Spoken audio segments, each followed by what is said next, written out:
नमस्कार दोस्तों, आज की इस वीडियो में मैं सुप्रीम कोर्ट के एक ऐसे जजमेंट के विषय में बात करने जा रहा हूं जिससे देश के जितने नागरिक हैं, वो सीनियर हो या जूनियर हो, महिला हो या पुरुष हो, पुलिस वाले हो, कोई भी हो, मतलब देश के जितने नागरिक हैं सबके लिए ये फैसला बहुत ही इम्पोर्टेंट है।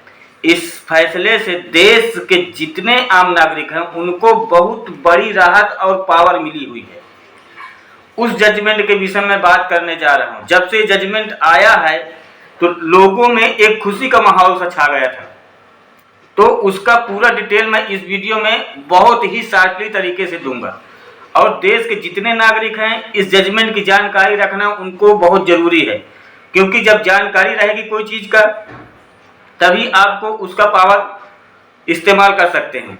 अगर जानकारी ही नहीं है तो आप कैसे इस्तेमाल करेंगे। ये वीडियो को यहाँ से बहुत ही गौर से सुनिएगा। बिल्कुल मैं अच्छे तरीके से वीडियो बनाया हूँ, सरल शब्दों में। अगर वीडियो अच्छी लग जाए तो चैनल को सब्सक्राइब करके वीडियो को लाइक कर दीजिएगा। और अगर आप लोगों को लीगल एडवाइस की किसी प्रकार की आवश्यकता पड़ती है तो उसके लिए मेरे वीडियो में कमेंट करिएगा। अगर छोटा मैटर है तो उसको मैं कमेंट में सॉल्व कर दूंगा, बड़ा मैटर है तो वीडियो के पैकेज बना करके आप लोगों तक पहुंचाऊंगा, क्योंकि मैं ऐसी यूजफुल वीडियो बनाता रहता हूं। तो चलिए बताता हूं मैं आपको। भारत में जो गृह मंत्रालय होता है इसके पास अपराध के एक रिकॉर्ड का ब्यौरा होता है कि कितने अपराध साल में, कौन से केस में, किस प्रकार के केस में कितने अपराध हुए हैं। तो सुप्रीम कोर्ट में एक ऐसा केस पहुंचा जिसे देखते हुए सुप्रीम कोर्ट ने यह पाया कि भारत में 498 के केसों की भरमार लग गई। भाई अपने यहाँ शादी का प्रचलन है और उसका बहुत बड़ा महत्व है। आदमी अपने बच्चे की शादी करता है, जैसे ही शादी हो जाती है औरत आती है बहू के रूप में, और दिक्कत क्या होती है कि वह अपने पति से खुश नहीं रहती है, जिस कारण से वो घर वालों में जितने आदमी होते हैं, घर के जितने सदस्य होते हैं, सबके लिए दहेज प्रताड़ना और मारपीट क्रूरता का एक एक्ट आया हुआ है जो महिलाओं के लिए सुरक्षा प्रदान करता था, पर उसको वो सुरक्षा के लिए नहीं, अपने रंजिश के लिए यूज करने लगे। जैसे जैसे इस केस का ऐसे गलत इस्तेमाल होने लगा तो जब राष्ट्रीय अपराध रिकॉर्ड ब्यूरो गृह मंत्रालय द्वारा एक साल में 498 के कितने केस आए हैं उसको देखा गया, तो उससे ये पता चला कि आईपीसी 498 के तहत पूरे भारत में 1,97,762 लोगों की गिरफ्तारी हुई है, जिसमें से लगभग एक चौथाई यानी 47,951 महिलाएं थीं, जो यह दर्शाता है कि पतियों के माताओं और बहनों को गिरफ्तारी के दायरे में शामिल किया गया है। क्यों? क्योंकि उसमें कुछ ऐसे लोग थे कि जो चारपाई में लेटे हुए हैं, माता पिता, मतलब कि दूसरे के सहारे हैं। अगर पानी दिया जाए तो पी सकते हैं, नहीं तो अपने से उठ के पानी भी नहीं पी सकते हैं। उनका भी नाम दर्शाया गया था। जो बहन की शादी हो गई है, सदियों से विदेश में रह रही है, किसी कारणवश वो आ गई है, उसका भी नाम उसमें डाला गया है। तो जिससे ये चीज को कोर्ट को मालूम हो गया कि ये जो एफआईआर हो रही है 498 महिलाओं के द्वारा, ये बहुत ही गलत किया जा रहा है। ये एक सोचने वाली बात है, और एक बार नहीं, सुप्रीम कोर्ट के बार बार इस पे फैसले आ रहे हैं। ये एक सोचने वाली बात है। तो इस पे सुप्रीम कोर्ट ने एक ऐसा जजमेंट लिया जो पूरे भारतवर्ष में खुशी का माहौल दौड़ गया। होता क्या है कि पुलिस वालों को काम क्या है कि पहले गिरफ्तारी कर लेते हैं, बाकी काम बाद में करते हैं, जो कि ये उचित नहीं है। क्योंकि जब किसी व्यक्ति को गिरफ्तार कर लिया जाता है तो उसका नाम निशान छोड़ जाता है।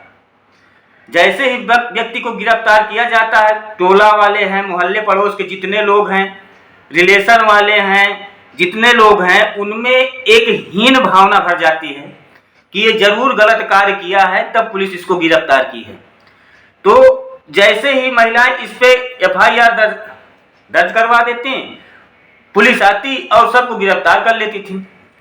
तो उसको देखते हुए सुप्रीम कोर्ट ने कहा कि 498A का जब केस लग जाता है तो इसमें 7 साल तक की सजा होती है। तो सुप्रीम कोर्ट ने शुद्ध शब्द में कहा कि 498A नहीं, आईपीसी के जितने सेक्शन हैं जिसमें 7 वर्ष से कम की सजा है उसमें डायरेक्ट गिरफ्तारी ना की जाए।